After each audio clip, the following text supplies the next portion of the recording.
Hello, good morning, good afternoon, and good evening, depending on where you are. Here we are at episode 4 of Bicerin.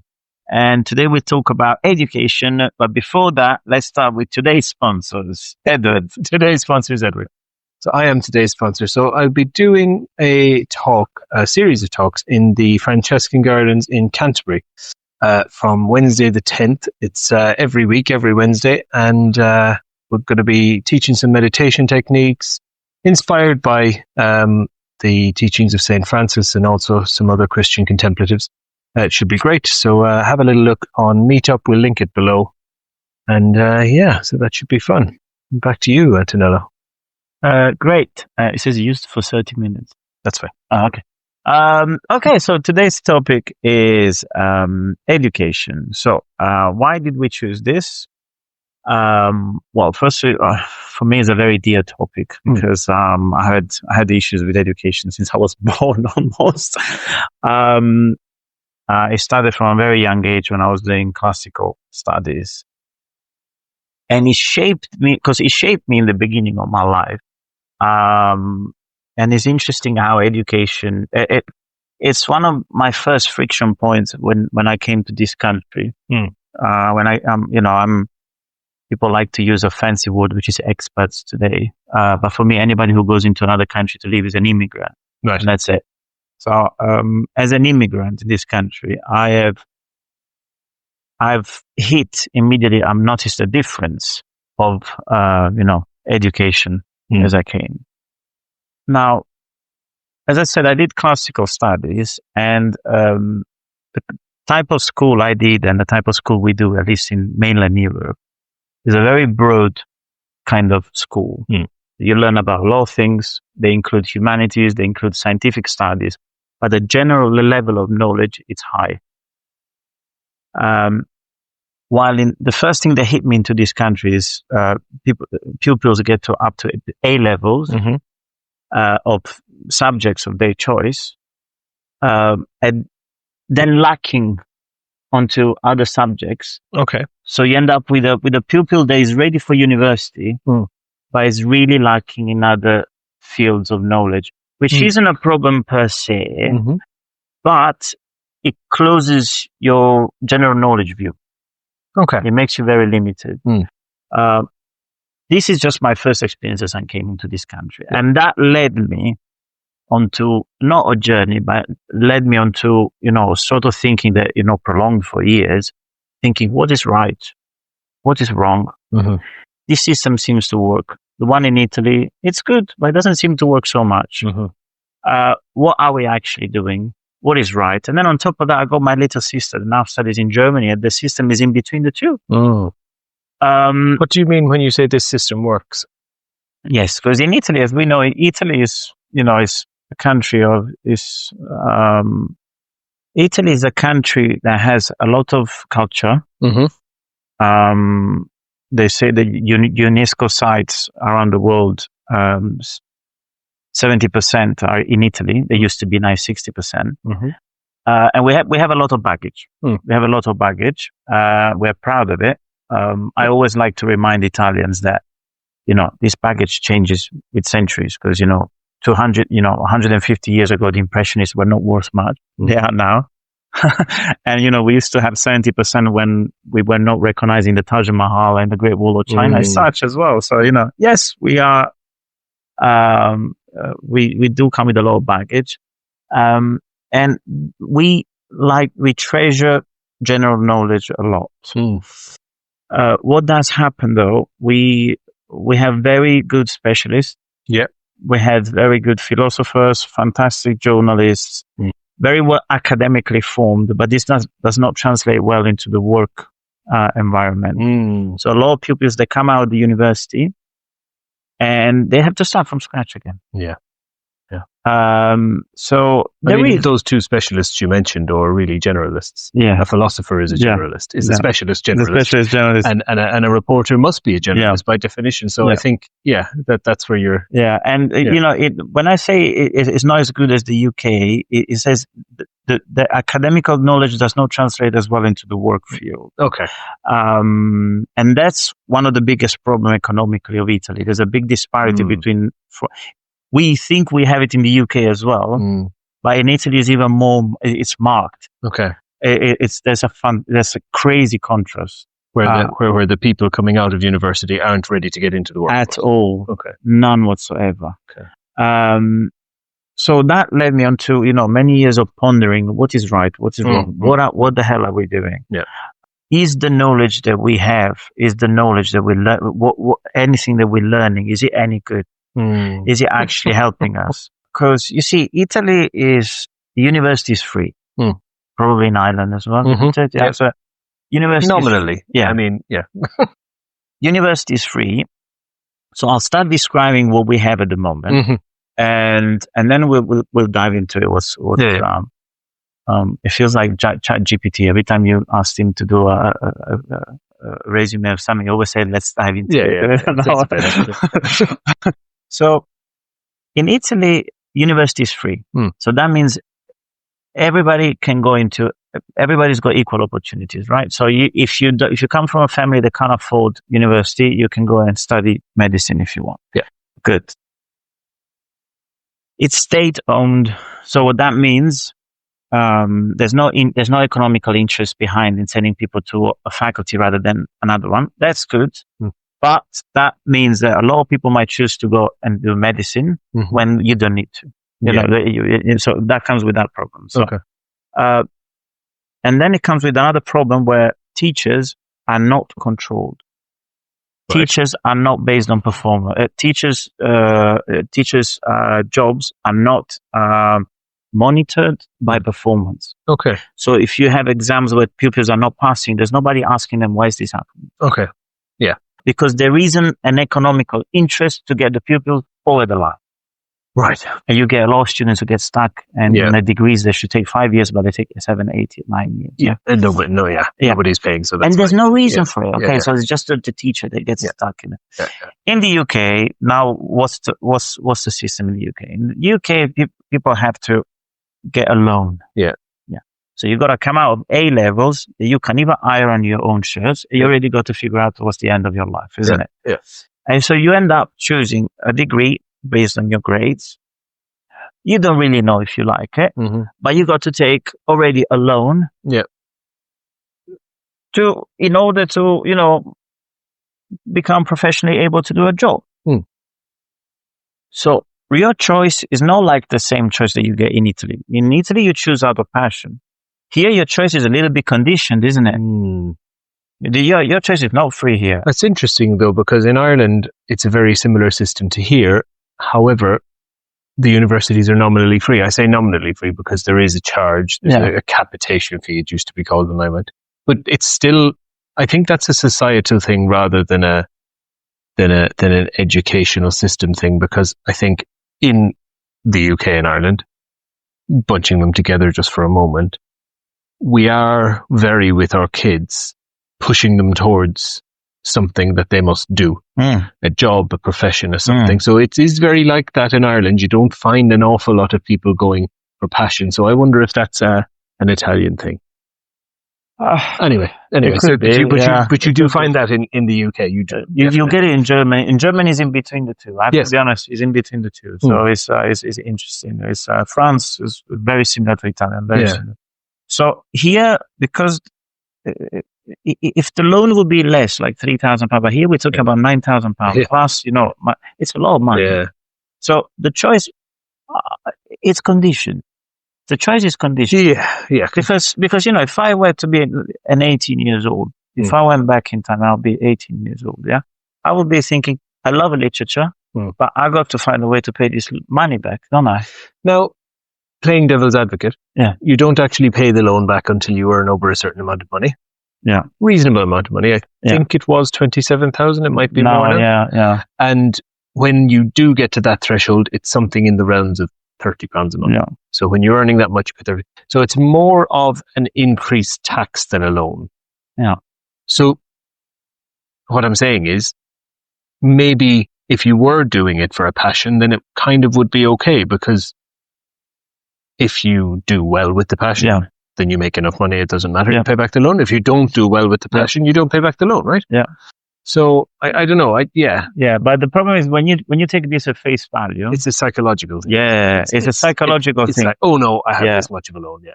And then when you even put a lens that, not a zoom-in lens, but one that takes you a little bit zooming out lens. Yeah. Why these kids are paying this much? Yeah. Because the government funding is gone.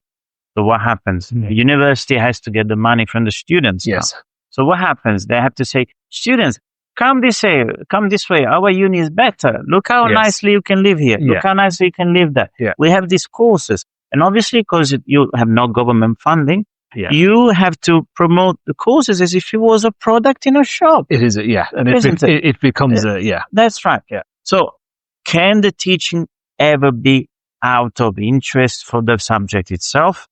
Yes, it can if you have good teachers. Yeah. But if you run the uni, you're looking after the money. What are you doing? You're running it like a business.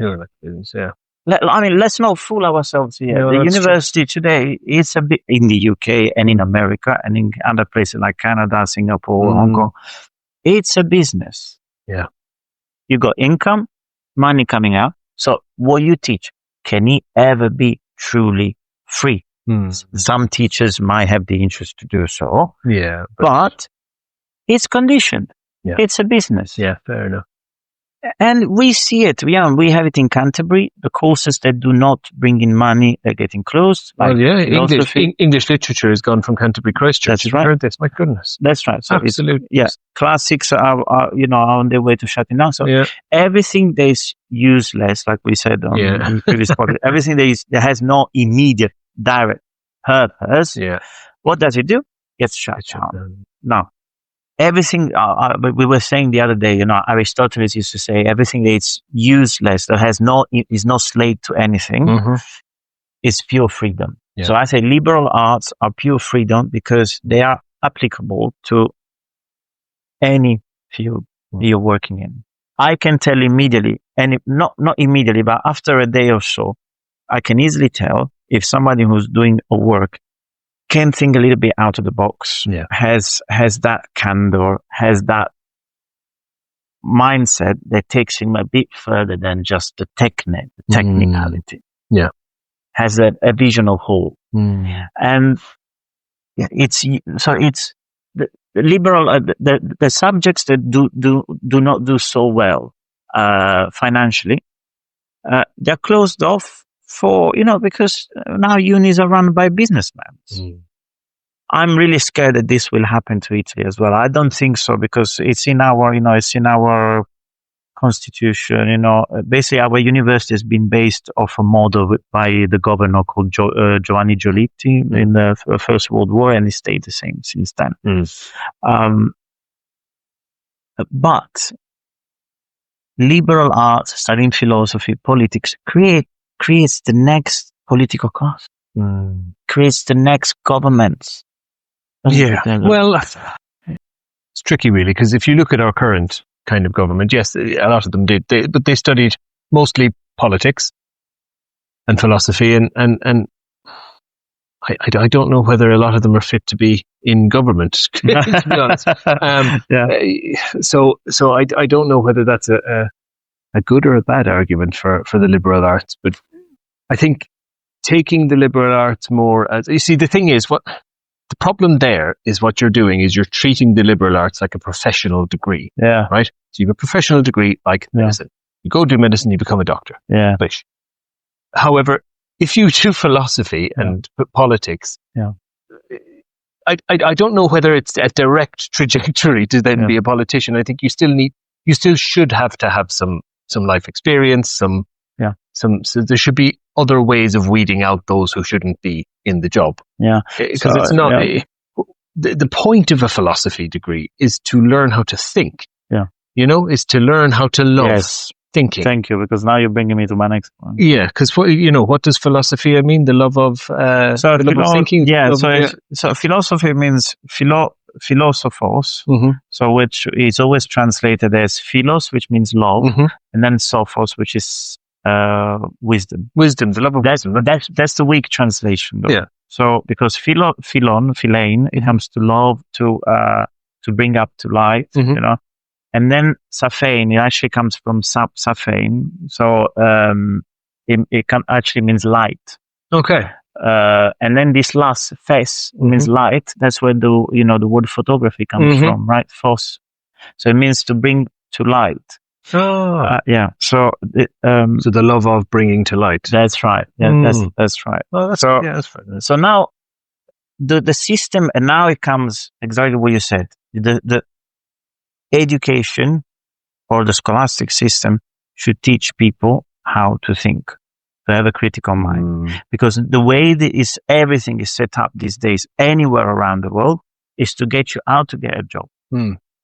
It is not set up that you come out as like, okay, you're a fully functional intellectual human being. I was like, no, you're not. You just go out as a product because you paid for a loan. Yeah. You're coming out as a product, as a package, off you go to the working world. But should that be the position of universities, though, or should that be the position of primary and secondary education?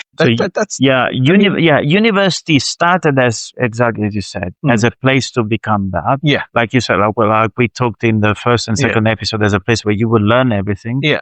And, you become that. Yeah. But it turned and twisted into this odd place where if you go and study math and you become only that. Yeah. You go and study medicine, you become only that. And you come out and you should know only that. And then we end up, for example, now we end up with doctors that they're so good technically that they can't see the whole picture. So for example, you go to a urologist, and if you say my leg hurts, it must be something with your kidneys, because he's a urologist. The only thing is not that. Yeah. There's no holistic thinking. There's no holistic thing. Or you go, maybe you go to a GP and the GP can't diagnose you anymore because his best skills is actually to research on the internet just your symptoms. Yeah. Kids these days in medicines are really good.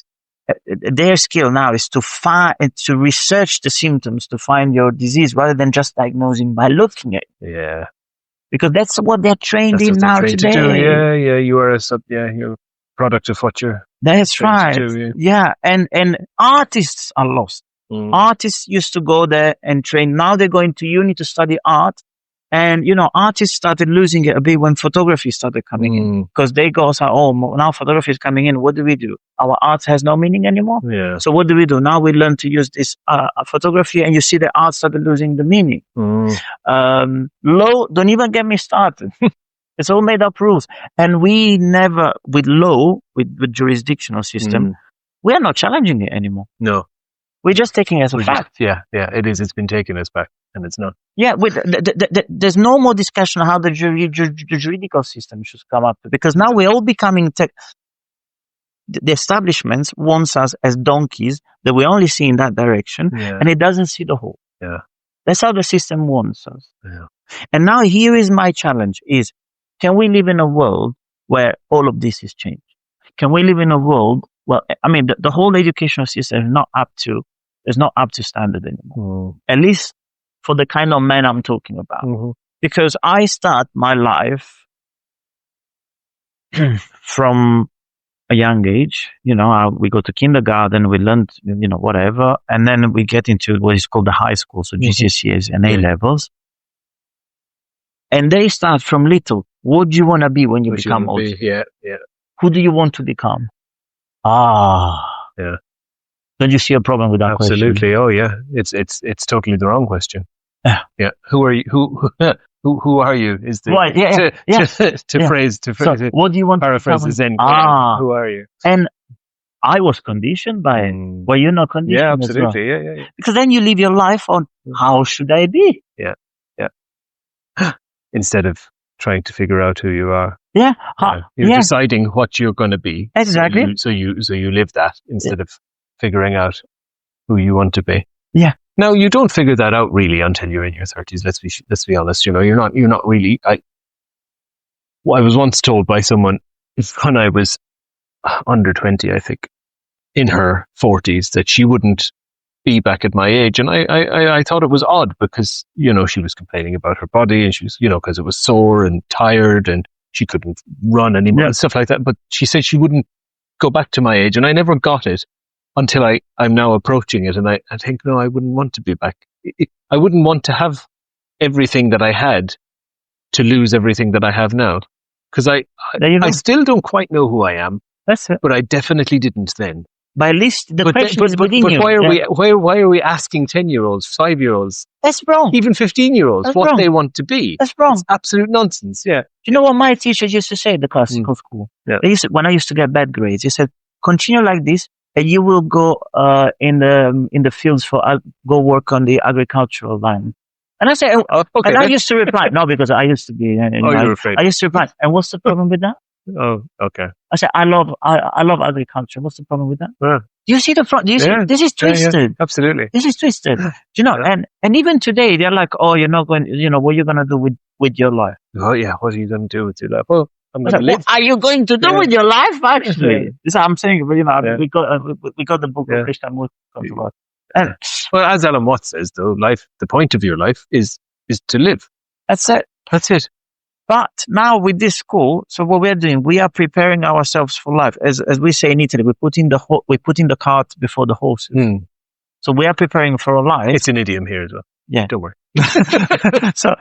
so we are preparing in advance for a life that we don't know if it's going to work out. Yeah, we don't even know if there's going to be one. Because I have countless examples of my life people who ended up studying medicine. They come out of medicine and they say, I do not want to do this. Yeah. But even more specifically, what about people who do computer coding, who will very soon not have a job? No, that was the job to have. No. And you studied that from when you were 5 and suddenly you're 20 now. Yeah. Oh my goodness. It's all being done for you. That's right. So why are we doing this? And and that takes me to the next step. We have mistaken the tool for ourselves. Yeah. So if I'm a woodworker, I use the chisel to carve wood. Right.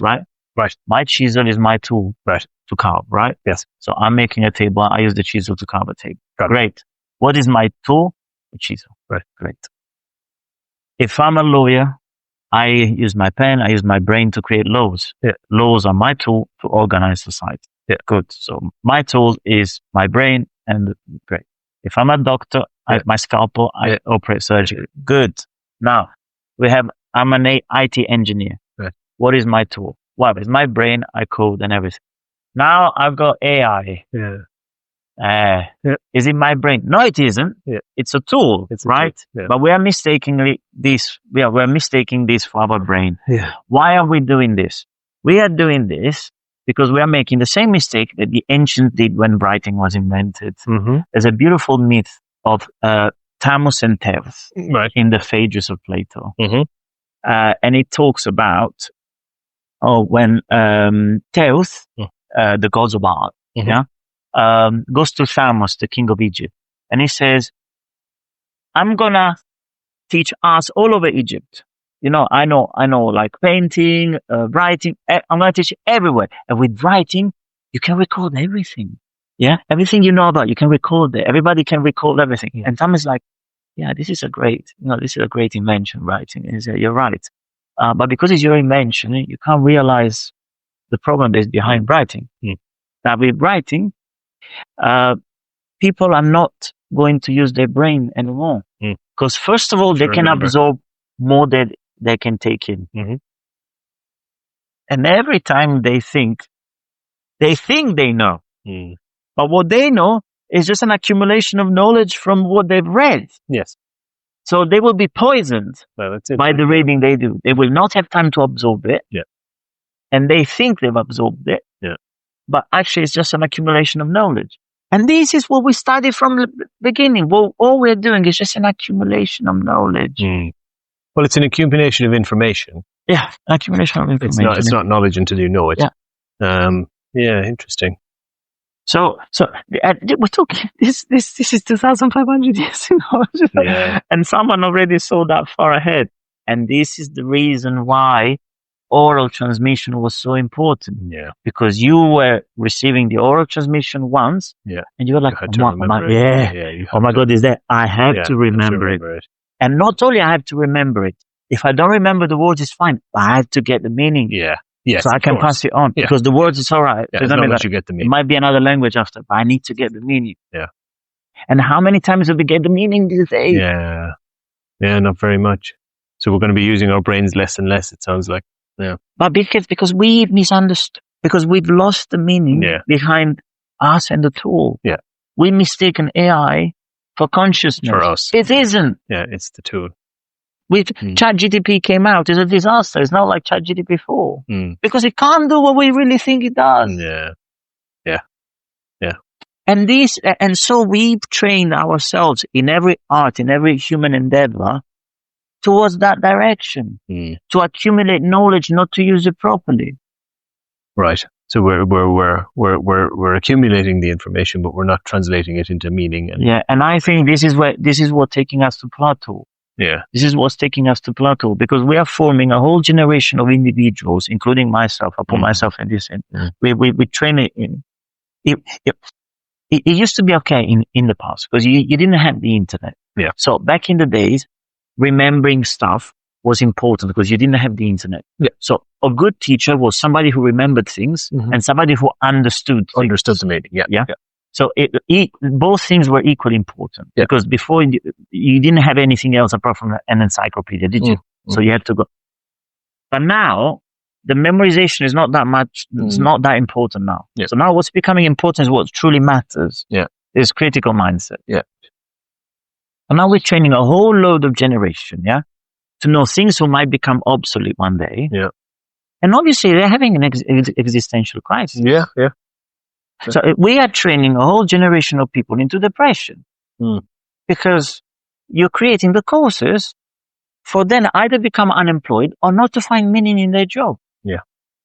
Because who finds meaning in their job? I mean, what is a job these days anyway? I would like to understand what a job is these days. But a whole generation of people do not find meaning in their work because we've trained ourselves into becoming tools and not to own the tools that we have. Yeah. We've exchanged ourselves for the chisel, but we are not the chisel.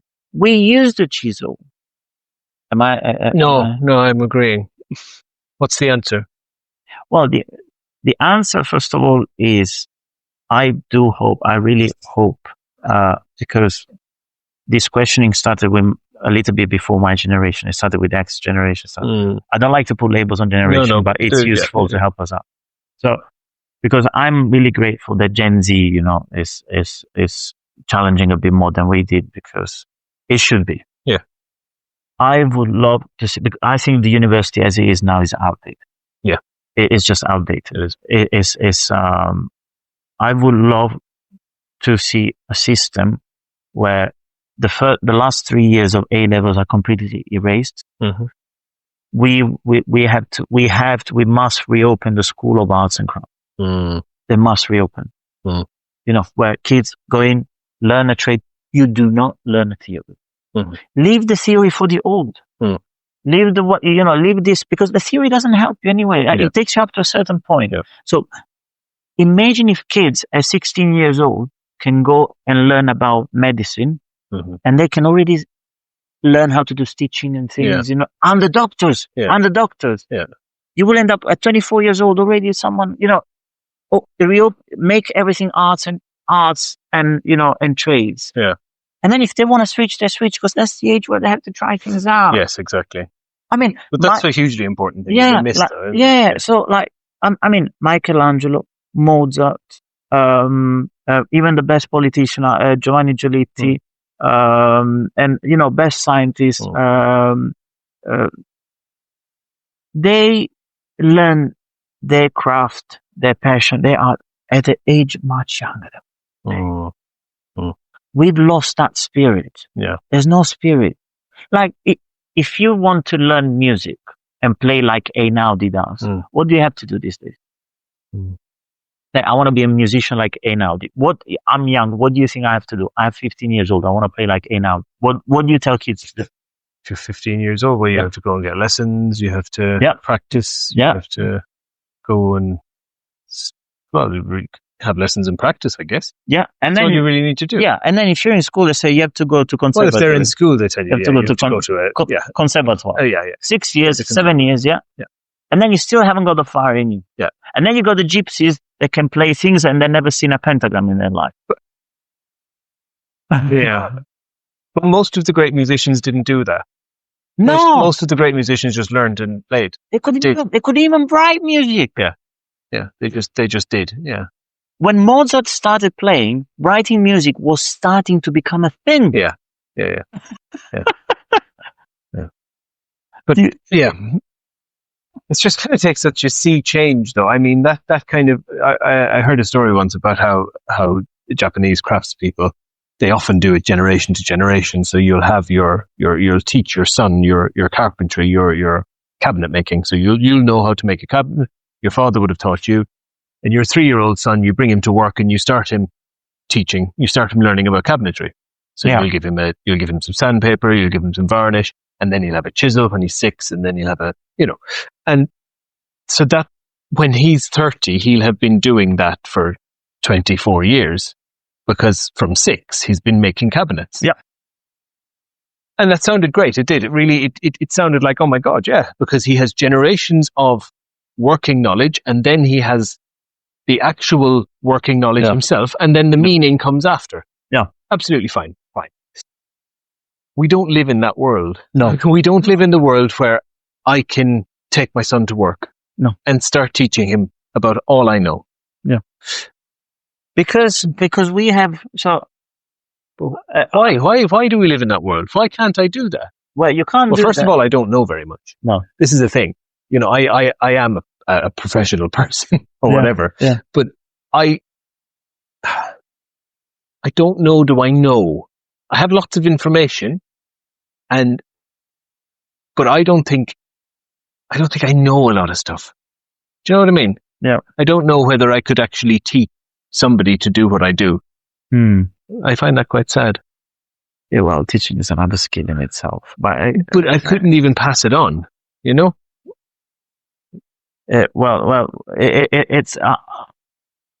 yeah. I mean, you're talking about the apprenticeships. It's the apprenticeship, isn't it? Right? But essentially, you're doing from a very young age. Yeah, you're doing from a very young age. You're kind of, now in that system, it's slightly different to what you were saying, because you can't then go and try different things. Yes, it's a very different thing.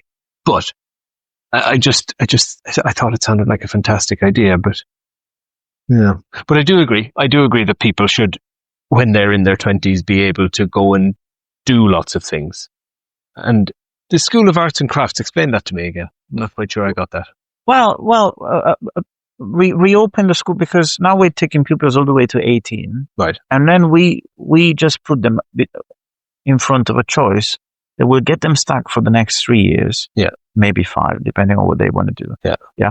And then we'll get them conditioned into that working world. Yeah. Stick to that choice. Yeah.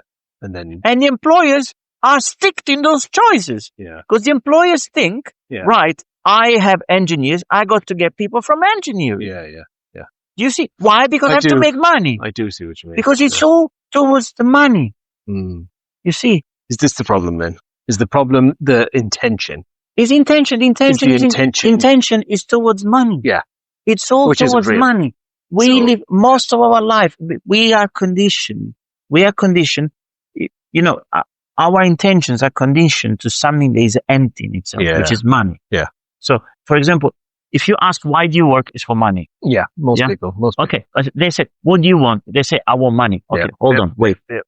You get money. Yeah. You get money. Okay. What do you get with money? Oh, I can buy a house. I can buy a car. Okay. Do you want those things? They say, no, I want money. Yeah. Okay. But you see how you are after something that has. I think people think that money is freedom. Yeah.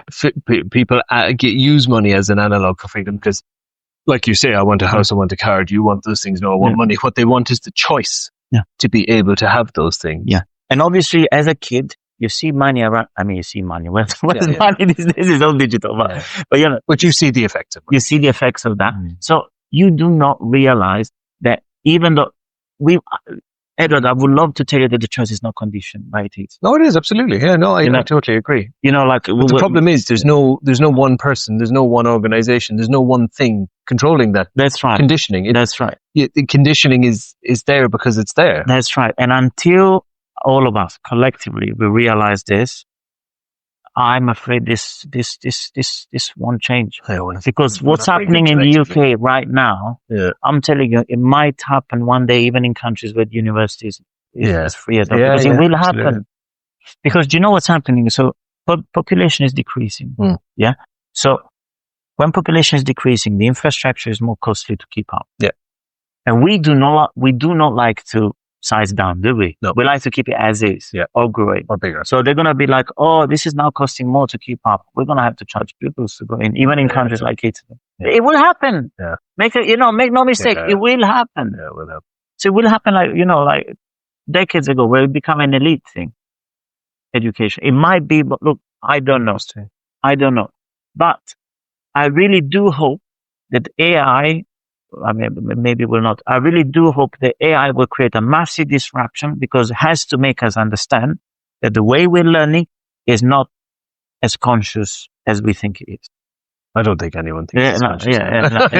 The way we're learning is just transforming us into tools, and not as carpenters that use the tools.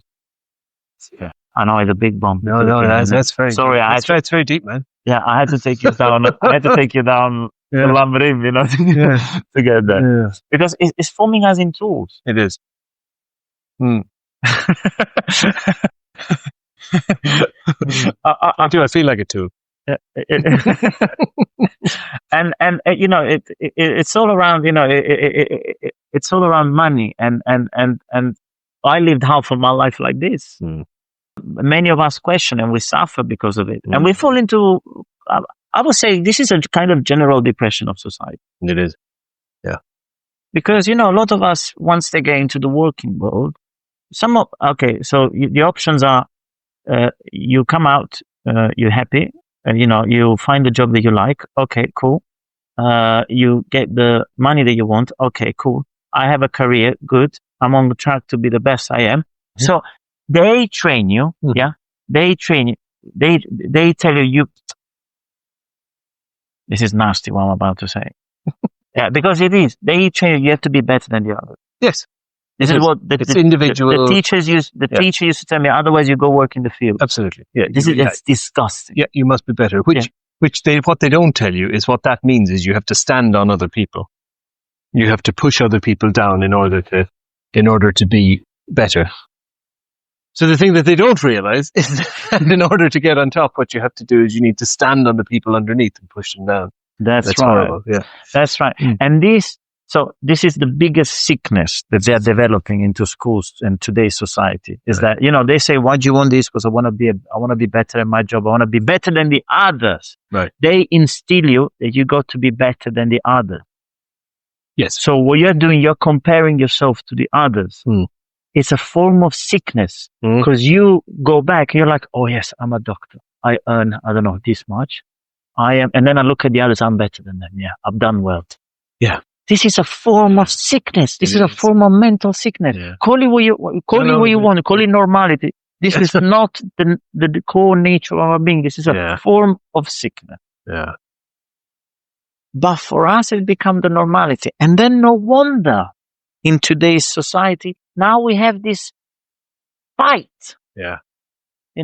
Fight. You're like, oh, why am I still not happy? Because happiness is not there. Yeah, you're looking in the wrong place. You're looking in the wrong place. Yeah. Yeah. So you say, I'll be there, I'll form this, I'll study whatever I want, I'll get into we are not forming individuals to be happy. But we're forming individuals. This is the problem. Yeah. Individuals can never be happy because we're not individuals. Now look at this. Look at everything we discussed so far. Right. Put this nice little package of person that came out of the educational system. Mm-hmm. And I like to differentiate education from intelligence. Yeah. Yeah. Yeah. Because for me, education is a certificate. Yeah? Yes. That's what it is. Right. So they come out of this that they think they know. They think they're better than the others. Yeah. They look at somebody, oh, look, I got PhD or whatever, and put them onto the dating market these days. I can see you squeezing your It's the dating market, right? Yeah. So when you look at, so when you look at somebody, and, you're dating and you're like, oh, what do you bring to the table? Oh, what do you bring to the What do you table? bring to the table? I don't look at you for what you are. It's like, what do you bring to the table, isn't it? Because it's instilled in you. It's conditioned that you have to, you have to perform. You have to be better than the others. It's all very Why do performative. you see, they train you to approach life with knowledge. Yeah. This is what Krishnamurti used to talk about, with knowledge. Yeah. Yeah. So we as humans, we have the only great thing that changes us from animals is memory. Okay. Mostly. Yeah. Sure. Mostly. We have a higher degree of consciousness. Let's take that. But mainly it's memory. Okay. So I was telling you earlier with Buddhism. So every time is a constant struggle with your past and you're programming into the future. Yeah. You're not living in the present. So what you're doing, you're making plans for a future that most likely will never exist. Mm-hmm. So what happens? We turn out not to be happy when that future does not. So for example, I want to be a famous doctor. You end up becoming a GP doctor and you're getting frustrated because you didn't turn out to be a great doctor. Yeah. So your expectations were too high, hence you suffer now. Yeah. Can you live a life? Can you choose the subjects that you like without doing? Yeah. Yeah. You see how deep you run. It does. It's similar to when you said we're approaching life with knowledge kind of thing. Yeah. It's kind of Richard Rohr says that religion kind of teaches you, or the great religions meant to teach you how to see the world with your big mind, he calls it, which is the mind, the part of you that is kind of seeing that everything is connected, that we're all basically one kind of being, one reality. It's all happening. And then it came to the West through the Greeks, and the Greeks and the Romans were brilliant at this small mind. Small not being derogatory, but small meaning narrow, focused, super focused, and really good at figuring things out. And it kind of just, we at the very edge of the West seem to have got the most narrow, smallest of that. We have completely lost. Now what you don't want is someone completely hugely like, oh, yeah, we're all one. And not really thinking about, putting clean pants on. But so you do need a mix, but I think we've gone way too far, and it did work for a while. We've gone way too far towards that. 100%. You definitely need an educational system that gives freedom. Obviously, I'm opposed to the current ones. You definitely need to give freedom. Yeah, I'm also against giving too much freedom. Yeah, because look at today what's happening with people way around like animals. So that's look at the counterculture in the 60s in America. Living in communes, doing nothing. A lot of them starved. So giving too much freedom is like giving a weapon to somebody who's not trained. It's too much. So you got to be gradual. So you have to give away, especially. But the current one, honestly, it's too narrow. It's too. As I was telling you yesterday, I was at the beach. I was walking by the beach, and I was just saying, the beach. I was in Margate, and I was saying, the beach in Broadstairs is better. And I was like, oh dear, why am I thinking this?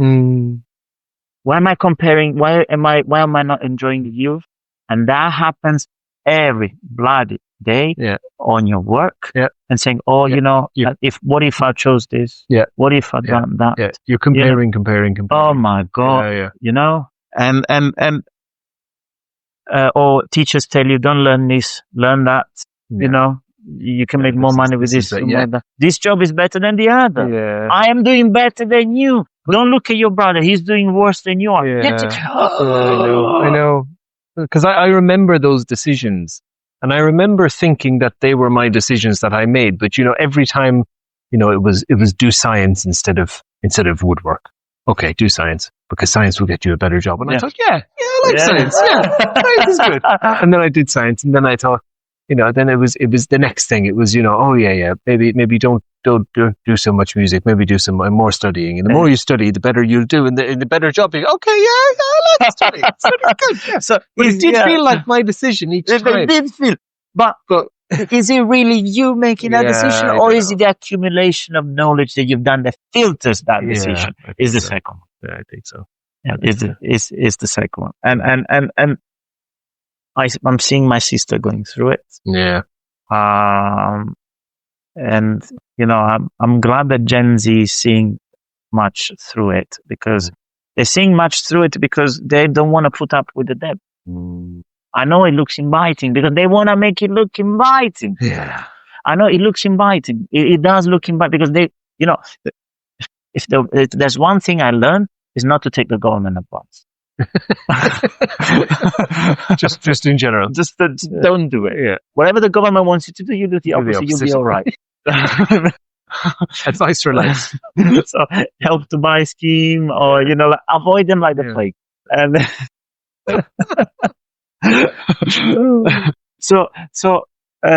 we are not responsible for any financial advice that is taken from this show.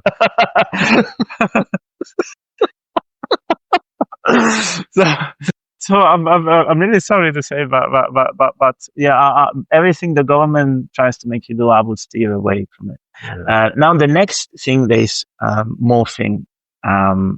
As we said, with AI, with the advent of AI, some great things could happen, some bad things could happen as well. Yeah. But what the educational system, because this is what we're talking about today, and I think we kept it quite on point.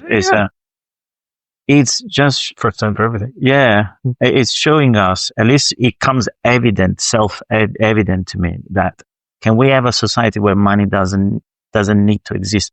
Yes, we can. Because just think about it. If people come out of school and they learn trades, and every trade has got something to offer, right? So you're not producing for capital. Yeah, so you're not producing excess for capital, right? Yeah. So what you work exactly corresponds to what you produce, right? So it doesn't, you're not creating a. Yeah. Do you actually need money? Well, we've had this with the barter system in the past. Yeah. We had, and it kind of worked. So just think about it for a second. Yeah, no, okay, logically, yeah, okay. Yeah. So because it all starts there, I want my house, I want my car, everything is mine. This is private property. Yeah, that's how.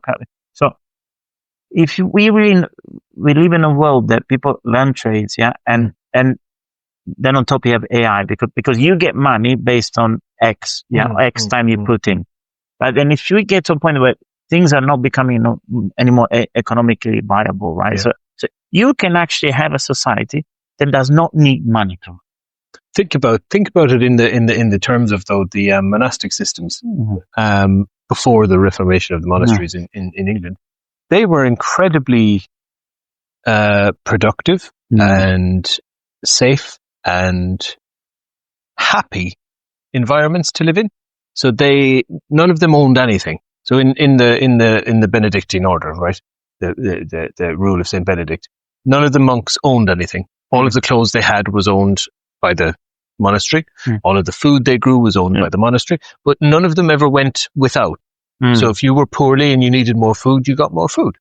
If you needed warmer clothes, you got warmer clothes. If you could do more work, you did more work. If you could do less work, you did less work. And that's exactly the same system. They had no use for money. I know it's a small version and it's based on an ideology, but actually if we could do that society-wide based on the ideology of just being happy, maybe, I could think it could work, because it works.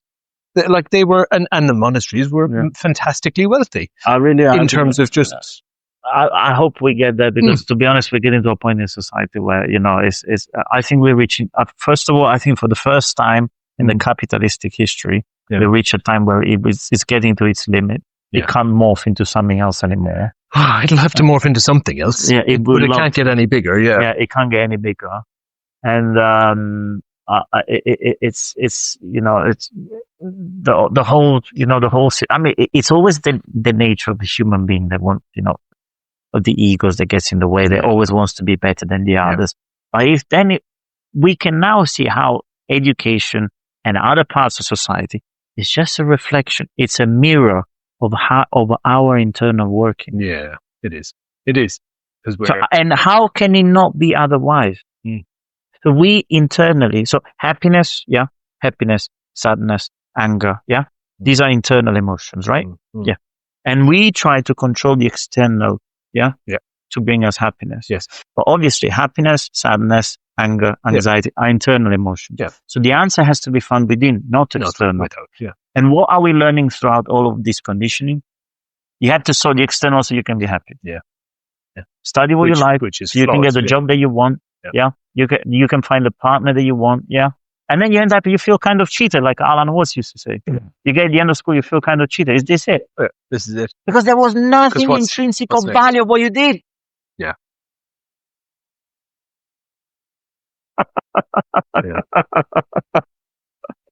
Oh man. So maybe if education, no, but hear me out.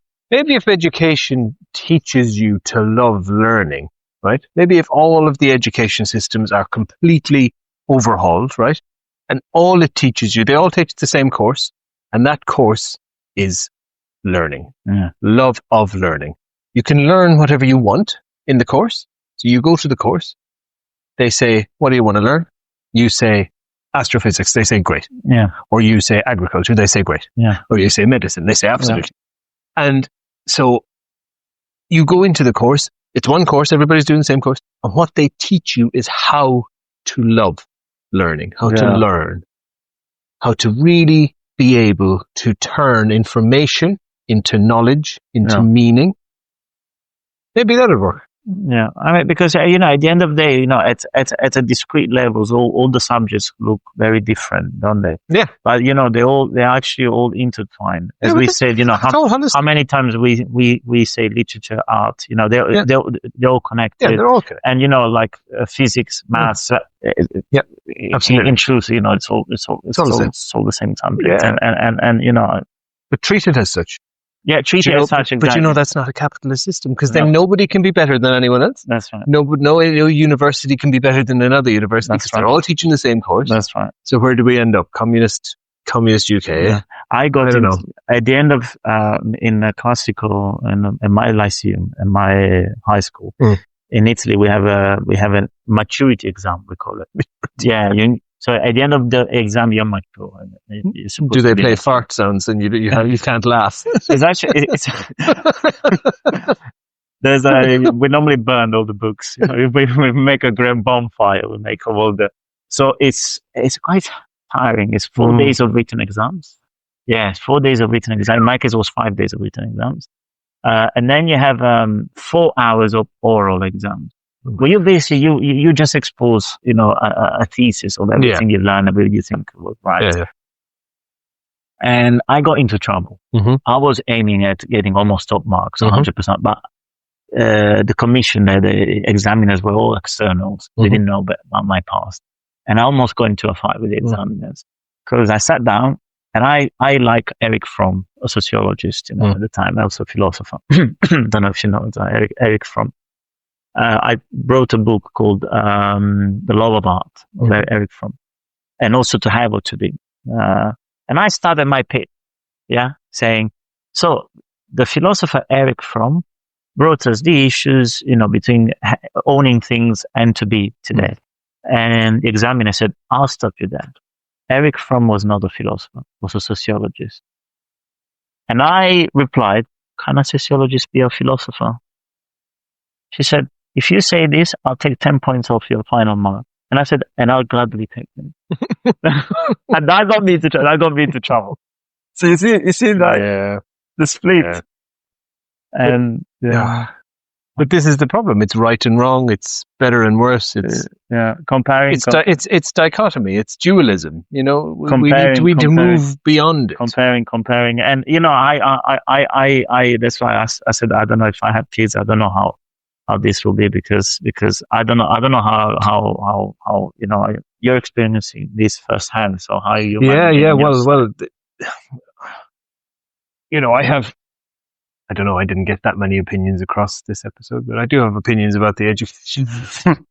And I think, as I said on the podcast before, that my son is homeschooled, but we kind of are very much of the opinion that he like I said, very much like I said, we're not teaching him very much specifically, apart from how to read and write and do basic maths, because I think they're fairly important. But from that, he has then taken it and learned things he wants to learn. And because he wants to learn them, he learns them very well. And we teach him how to learn them. We teach him how to think critically about them. We teach him how to take them in. We teach him how to practically apply them when he needs to. So he reads voraciously, but he loves the ancient Greeks, so he thinks about that. So I talk to him about the philosophy of the ancient Greeks and how they thought and why they had myths like they did. And he's interested in the sea, so he learns about sea creatures, and then that brings us into biology and science, and physics, and chemistry, and it brings everything in. Yeah. You don't have to. I think the point is you don't really have to teach anyone anything, except how to learn, how to read, how to write, how to add and subtract. It's like Bob Ross used to say, and there's no talent, there's only pursued interest. Exactly, there's no talent, only pursued interest. Because if you got the wheel, eventually you learn it. Absolutely. Anyway. There's no point. The teacher is only there to give a shortcut. The teacher should be a guide. Yeah. I don't believe any teacher should really teach. I think they should guide. Yeah, there's no real value in teaching information, in giving information. It's useless. Like you say, reading, you can read all you like, but you don't have the knowledge. That's what they say in the yogi culture. The teacher eventually will fail you. Yeah. Eventually you'll be disappointed by your own teacher, because that's the whole point of having a teacher. Yes. Yeah. Eventually we'll have to fail you. So it's, do we have Ed's notebook today? We don't have Ed's notebook. I have failed to take notes on this subject. It's all in my head. I did have some coffee related things. Let me see if I can dredge them out. But yeah, it's I mean, what I would like, I don't know if I talked too much in this podcast. Was it okay? Probably. It's as usual, but it's what I would like the audience to understand is not to re-listen to this and go out there in the day and question what they've done. What I would like listeners to do, potential listeners to do, is start to question. Yeah. Start to question what you're doing every day in your life. Yeah. Because if you're unhappy, there is a reason. And it's not the one you think it is. No. It's really not the one you think it is. Inquire everything, because self-investigation will take you further than any course you'll ever do. Yeah. And it'll take you further than any teacher, you've ever had. Start looking at, the person next to you, start looking at your partner, and question everything. And if you're doing it with a conditioned knowledge, or if you're actually doing it, experiencing the thing in the moment without any prior knowledge, because it runs far deeper than you think it is. Yeah. I mean, I'm discovering this every day. Yeah, it is. I'm discovering this every day. I look, I read a book and I say, oh, I don't agree with this. Why? Because I had prior knowledge. I don't actually take the time to absorb it, digest it. I just say, okay. Yeah. So now, in the past, I used to say, oh, I know a lot, I know. Now I'm trying to not know anything. And I heard my brother the other day saying, oh, I know this, I know this, I know that, I know that this is wrong. I said, oh, God bless you, you know so much. I don't. So I don't know if it's something it's Nusooth. It's Ursula Le Guin again, and in The Left Hand of Darkness, it's Nusooth. It's no matter. You must have no mind. You must have. You just approach everything without. Learn what questions not to ask. Yeah, and when I bring this out to people who study philosophy, the people who study philosophy in university level, who actually their profession is very close to philosophy. 50% of them, they walk out the door. They can't take it. They can't take, the ego is so big.